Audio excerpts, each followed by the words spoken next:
আজকে বানাবো পুলি পিঠা।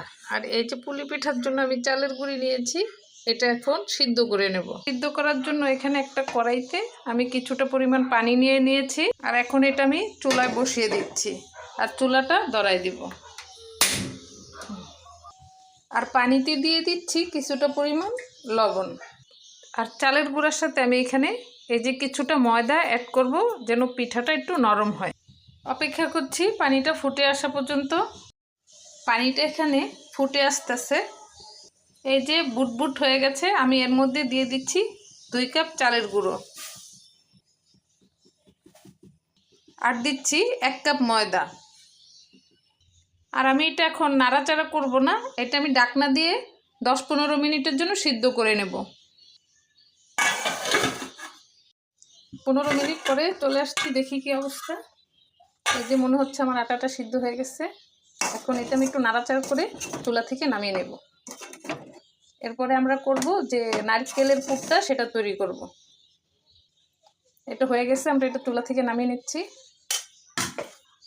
এখন চুলায় বসাই দিলাম একটা পাতিল, আর এখানে দিয়ে দিচ্ছি নারকেল আর গুড়। আমি এখানে ব্যবহার করতেছি নারকেলের যে খেজুরের গুড়ের জোলাটা, সেই জোলা গুড়টা। মিষ্টি অনুসারে দেব,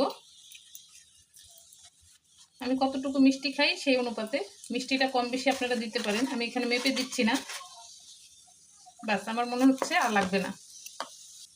ভালোভাবে মিশিয়ে দিচ্ছি।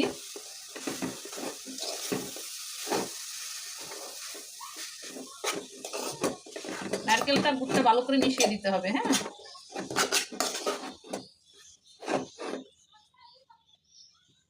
এখন এটা সিদ্ধ হওয়া পর্যন্ত নাড়াচাড়া করে নিতে হবে। এই যে আমাদের পাকটা এরকম আর একটু হবে, ভালো করে নেড়ে চেড়ে এটা একটু পানিগুলো একদম শুকাই নিব, নারকেলটা ভাজা ভাজা করে নেব। অপরদিকে এই চালের গুঁড়িটা সিদ্ধ করাটা, এটা ভালো করে ময়ান করে নিচ্ছি। একদম ভালো করে ময়ান করে নিতে হবে। এই যে ময়ানের পরে এটা এরকম হয়েছে।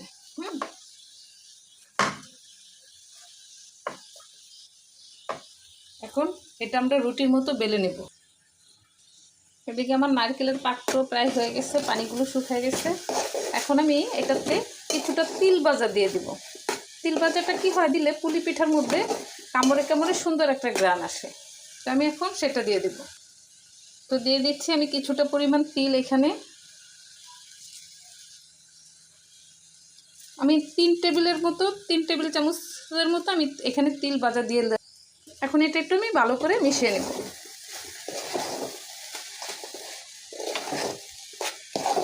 আপনারা ইচ্ছে করলে এই তিলটা একটু পরিমাণে বেশি দিতে পারেন, তাহলেও খেতে ভালো লাগবে। আমি বেশি দিলাম না, মাত্র 3 টেবিল চামচ দিলাম। এই যে হয়ে গেছে, সেটা এখন নামিয়ে নেব। আমি এরকম ছোট ছোট লিচি করে এটা দিয়ে রুটি বানিয়ে নেব।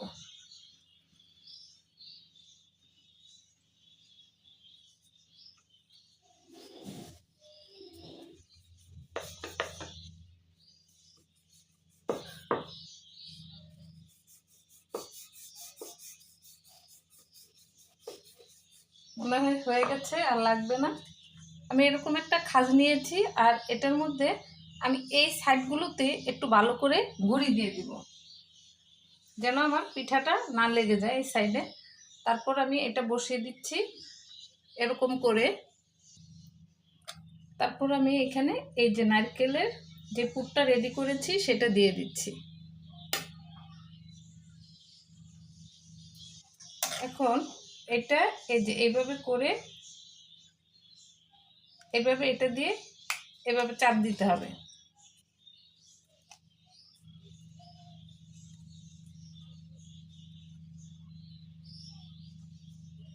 বাস হয়ে গেল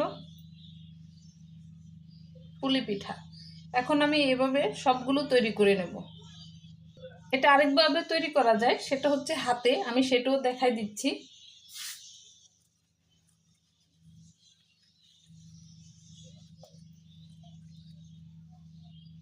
একটু এইভাবে সুন্দর করে গোল করে, তারপর রুটির মতো করতেও পারেন, আর এইভাবে অথবা হাত দিয়ে এটা একটা ছোট লুচি বানিয়ে নিতে পারেন। এই যে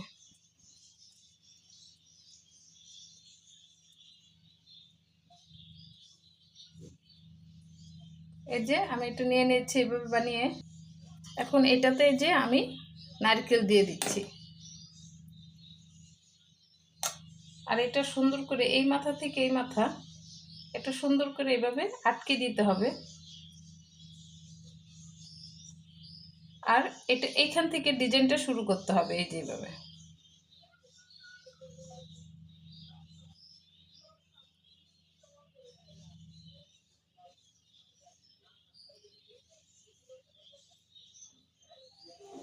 এই যে এইভাবেও তৈরি করা যায়। দেখেন তো কোনটা বেশি সুন্দর হয়েছে, কমেন্টে জানান। এখন আমি এভাবে সবগুলো তৈরি করে নেব। তো এই যে আমার সবগুলো পিঠা বানানো হয়ে গেছে। এখন আমি এটা একটা ডুবো তেলে ভেজে নেব। আমি চুলায় এই যে কড়াই বসাই দিছি, আর এখানে দিয়ে দিয়েছি পর্যাপ্ত তেল। আমি এই তেলে হালকা আছে এখন পিঠাগুলো ভেজে নেব। আমি একটা একটা করে দিয়ে দিচ্ছি।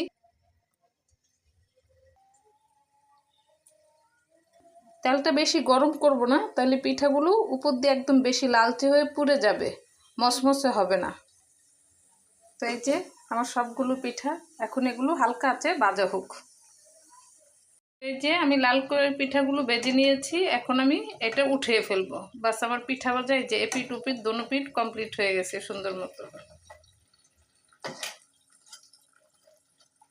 তো এখন আমি উঠিয়ে নিচ্ছি।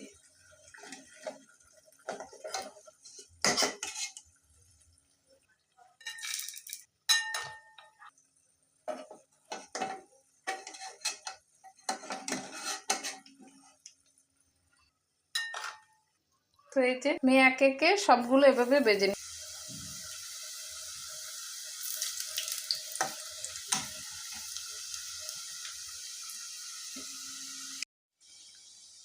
এই যে আমার ভাজা পুরি কমপ্লিট হয়ে গেল। আপনারা এভাবে বানিয়ে খেতে পারেন, আর বানিয়ে খেলে অবশ্যই আমাকে কমেন্ট করে জানাবেন কেমন লেগেছে। খুব সহজেই ভাজা পুরি বানিয়ে নিতে পারবেন এভাবে বাসায়।